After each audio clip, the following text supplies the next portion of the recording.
بسم اللہ الرحمن الرحیم۔ محترم ناظرین کرام، السلام علیکم ورحمۃ اللہ وبرکاتہ۔ الحمد للہ عز وجل، ہم نسیم رحمت حصہ دوم پڑھ رہے ہیں۔ آج ہم انشاءاللہ عز وجل نسیم رحمت حصہ دوم سے مرنے کے بعد زندہ ہونا اور شفاعت وغیرہ کے تعلق سے پڑھیں گے۔ مرنے کے بعد اٹھائے جانے پر ایمان لانا ضروری ہے۔ اب مرنے کے بعد اٹھائے جانے سے مراد کیا ہے، انشاءاللہ سب جلدی پڑھیں گے۔ آئیے شروع کرتے ہیں۔ مرنے کے بعد جینا۔ سوال: مرنے کے بعد زندہ ہونے کا کیا مطلب ہے؟ مرنے کے بعد زندہ ہونے کا کیا مطلب ہے؟ جواب: قیامت میں حضرت اسرافیل علیہ السلام جب 2 مرتبہ سور پھونکیں گے تو تمام چیزیں فنا ہو جائیں گی۔ پہلی مرتبہ سور پھونکیں گے تو تمام جاندار بے ہوش ہو جائیں گے۔ جب دوسری مرتبہ سور پھونکیں گے تو تمام چیزیں ہلاک ہو جائیں گی۔ پھر جب تیسری مرتبہ سور پھونکیں گے تو سب لوگ حساب کتاب کے لیے زندہ کیے جائیں گے۔ جب تیسری مرتبہ حضرت اسرافیل علیہ السلام سور پھونکیں گے، جب دوسری مرتبہ سور پھونکیں گے تو تمام چیزیں فنا ہو جائیں گی، یہاں تک کہ خود سور بھی فنا ہو جائے گا، حضرت اسرافیل علیہ السلام بھی فنا ہو جائیں گے، یعنی وہ بھی انتقال کر جائیں گے۔ پھر اللہ سبحانہ و تعالی جب چاہے گا حضرت اسرافیل علیہ السلام کو پیدا فرمائے گا، سور کو پیدا فرمائے گا۔ پھر حضرت اسرافیل علیہ السلام سور پھونکیں گے تو تمام لوگ حساب کتاب کے لیے زندہ ہو جائیں گے۔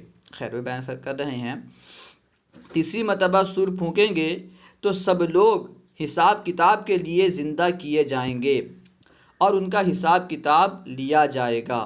ہر چیز کا حساب کتاب لیا جائے گا۔ اللہ تعالیٰ کے سامنے سب کی پیشی ہوگی۔ اللہ تعالیٰ کے سامنے سب کی پیشی ہوگی اور ہر شخص کو اچھے برے کاموں کا بدلہ دیا جائے گا۔ اگر اس نے دنیا میں اچھا کام کیا تھا تو اس کا بدلہ دیا جائے گا، اگرچہ چھوٹا کام ہی ہے صحیح، اور چھوٹا کوئی برا کام کیا تھا تو اس کا بھی بدلہ دیا جائے گا۔ اسی دن کو یوم الحشر، یوم الجزا، یوم الدین اور یوم الحساب بھی کہتے ہیں۔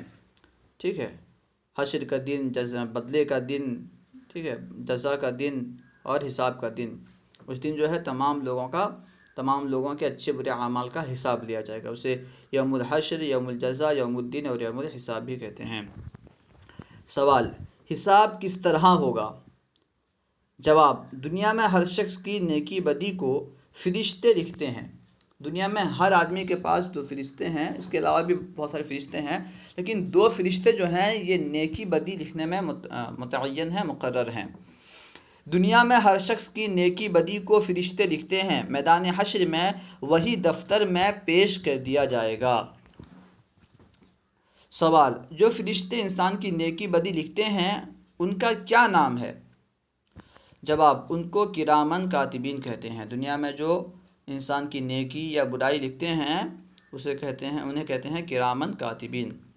ہر انسان کے ساتھ 2 فرشتے رہتے ہیں، ایک نیکی لکھتا ہے اور دوسرا بدی۔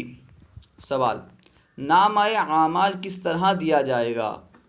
نامہ اعمال، ہم نے پوری زندگی ہم نے کتنے اچھے کام کیے، کتنے برے کام کیے، ہمارا جو پورا زندگی کا نامہ اعمال ہے ایک دفتر میں لکھا ہوگا، وہ ہمیں دیا جائے گا۔ تو وہ کس طرح دیا جائے گا؟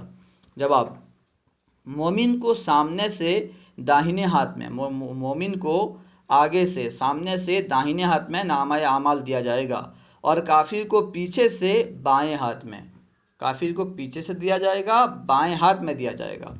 سوال: کیا عمل تولا بھی جائے گا؟ کیا عمل تولا بھی جائے گا؟ جواب: جی ہاں، یعنی عمل تولا بھی جائے گا۔ سوال: کس طرح تولا جائے گا؟ عمل کو کس طرح تولیں گے؟ جواب: جس طرح دنیا میں وزنی چیزیں تولی جاتی ہیں، ایسے ہی میدان حشر میں میزان و ترازو پر انسانوں کا نامہ اعمال تولا جائے گا۔ اعمال کو تولا بھی جائے گا، جس طرح دنیا میں ہم ترازو کے ذریعے کوئی چیز وزن کرتے ہیں، تولتے ہیں، اس طرح بروز قیامت وہاں بھی تولا جائے گا۔ لیکن وہاں پلے کے بھاری ہونے کا مطلب یہ ہے کہ وہ اوپر چلا جائے۔ دنیا میں عام طور پر کیا ہوتا ہے کہ جو پلہ بھاری ہوتا ہے وہ نیچے آتا ہے، جو پلہ ہلکا ہوتا ہے وہ اوپر جاتا ہے۔ بروز قیامت جو پلہ رکھا جائے گا حساب و کتاب کے لیے، میزان ترازو، وہاں جو پلہ بھاری ہوگا وہ اوپر جائے گا، جو ہلکا ہوگا وہ نیچے آئے گا۔ شفاعت کا بیان، اب یہاں سے شفاعت کے تعلق سے بیان شروع کر رہے ہیں۔ آپ نے لفظ شفاعت کا یہ مطلب سنا ہوگا، اب شفاعت سے مراد کیا ہے دیکھیے۔ سوال، شفاعت کیا ہے؟ شفاعت کسے کہتے ہیں؟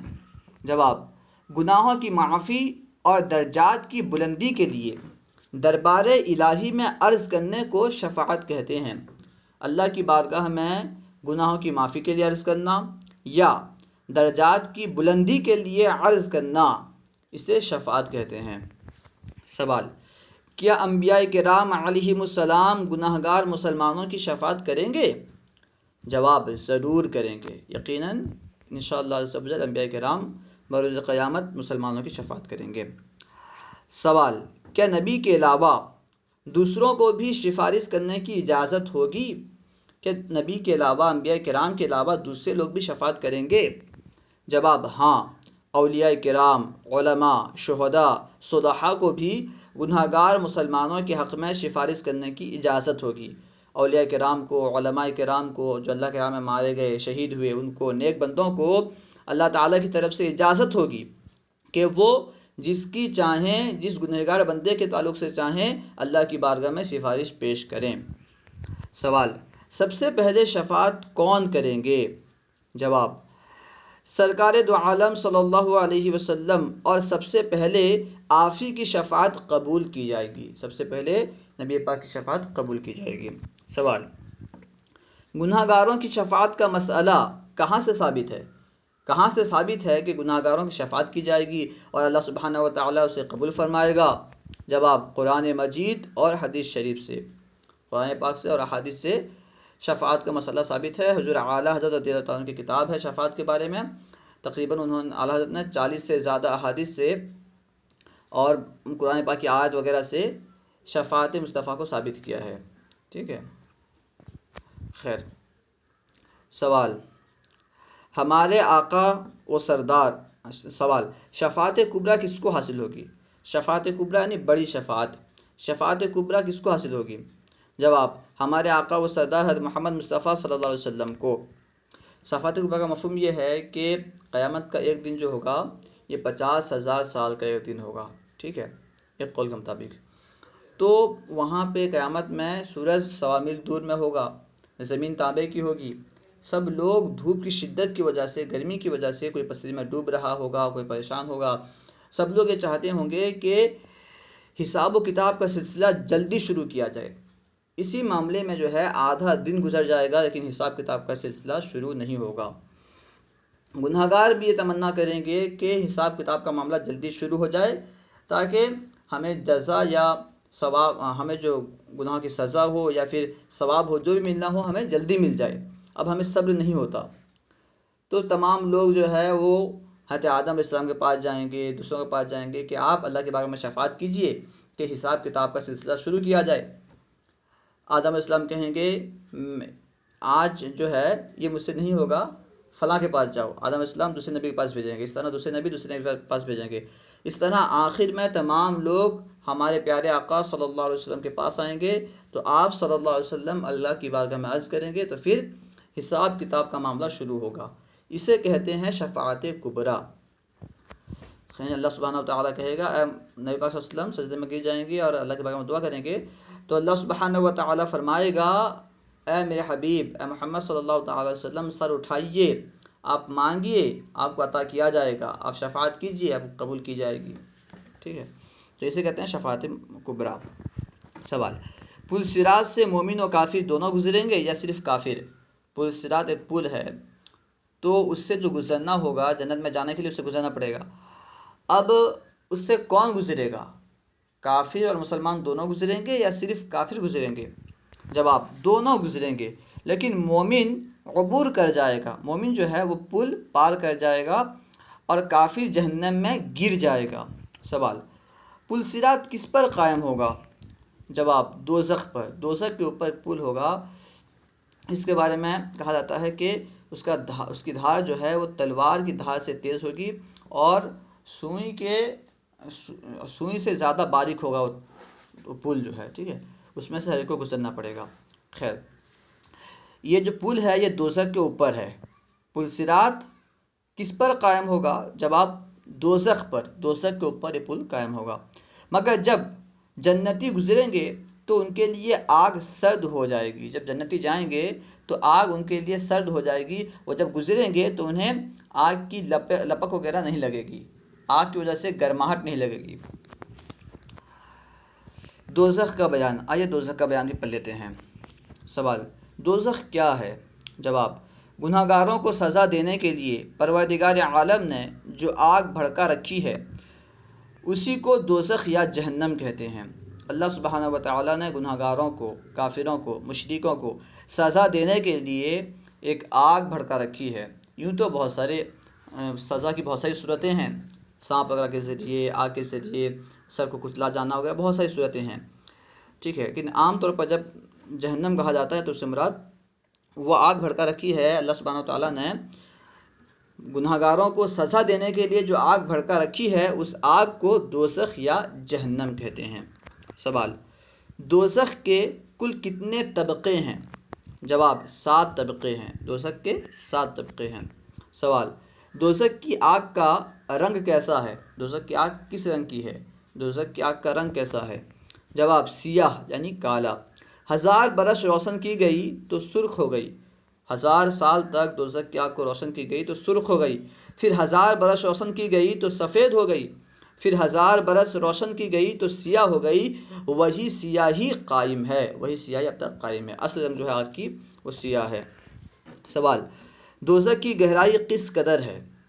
جواب: اگر کوئی پتھر دوزخ کی آگ کے اوپر رکھ دیا جائے اور وہ پتھر تیزی سے نیچے کو چلے تو تہ تک 70 برس میں پہنچے گا۔ اتنا گہرا ہے، 70 برس میں تہ میں پہنچے گا، جا کر کے تیزی کے ساتھ پتھر جائے تب جا کر کے 70 سال میں تہ میں پہنچے گا، اتنا گہرا ہے دوزخ۔ سوال: دوزخی کا لباس کیا ہوگا؟ دوزخیوں کو دوزخ میں کون سا لباس پہنایا جائے گا؟ جواب: کرتا گندک یا تارکول کا ہوگا کہ آگ لگتے ہی خوب دہکے گا۔ کرتا جو ہوگا وہ گندک کا یا تارکول کا ہوگا کہ آگ اس میں لگتے ہی وہ خوب دہکے گا۔ یا پگھلے ہوئے تانبے کا ہوگا اور اڑنا بچھونا آگ کا ہوگا۔ سوال: دوزخ کی آگ کی تیزی دنیا کی آگ سے کتنی زیادہ ہے؟ جواب: 70 گنا زیادہ۔ دنیا کی آگ سے 70 گنا زیادہ ہے دوزخ کی آگ کی تیزی۔ سوال: کیا دوزخی ایک دوسرے کو دیکھیں گے؟ جواب: دوزخ میں اس قدر تاریکی ہوگی، اس قدر اندھیرا ہوگا کہ کوئی کسی کو نہ دیکھ سکے گا۔ آپس میں ایک دوسرے کو نوچ کھائیں گے، کوئی کسی کو دیکھ نہیں پائے گا لیکن آپس میں ایک دوسرے کو نوچ کھائیں گے، کچھ دکھائی نہیں دے رہا ہے۔ سوال: دوزخ کا سب سے معمولی عذاب کیا ہے؟ جواب: دوزخی کو آگ کا جوتا پہنایا جائے گا جس کا تسمہ بھی آگ ہی کا ہوگا۔ اس جوتے کے پہننے سے دماغ اس قدر کھولے گا جیسے چولہے پر ہانڈی یا کڑھائی پر تیل کھولتا ہے۔ یہ دوزخ کا سب سے ہلکا عذاب ہے۔ جس طرح چولہے پر ہانڈی کھولتا ہے، یعنی چولہے پر ہانڈی رکھا جائے اور اس میں پانی وغیرہ رکھا جائے، جس طرح پانی کھولتا ہے یا کڑھائی پر تیل کھولتا ہے، اسی طرح جو ہے اگر آگ کا جوتا پہنایا جائے گا تو دوزخی کا دماغ اس طرح کھولے گا۔ یہ دوزخ کا سب سے ہلکا عذاب ہے۔ اب غور کریں کہ سب سے ہلکا عذاب برداشت کر سکتے ہیں؟ جب سب سے ہلکا عذاب برداشت نہیں کر سکتے تو پھر اس سے جو بڑے بڑے عذابات ہیں انہیں کیسے برداشت کریں گے؟ اللہ سبحانہ و تعالیٰ کی بارگاہ میں دعا ہے کہ اللہ سبحانہ و تعالیٰ ہم سب کو جنت الفردوس میں جگہ نصیب فرمائے، ہم سب کا خاتمہ بالخیر فرمائے۔ اگر آپ کو ویڈیو اچھی لگی تو ضرور دوسروں تک ویڈیو پہنچائیں تاکہ دوسرے لوگ بھی علم دین حاصل کریں اور آپ کو بھی اس کا ثواب ملے، کیونکہ کسی کا قول ہے الدال علی الخیر کفاعلہ، یعنی بھلائی کی طرف رہنمائی کرنے والا بھلائی کرنے والے کی طرح ہے۔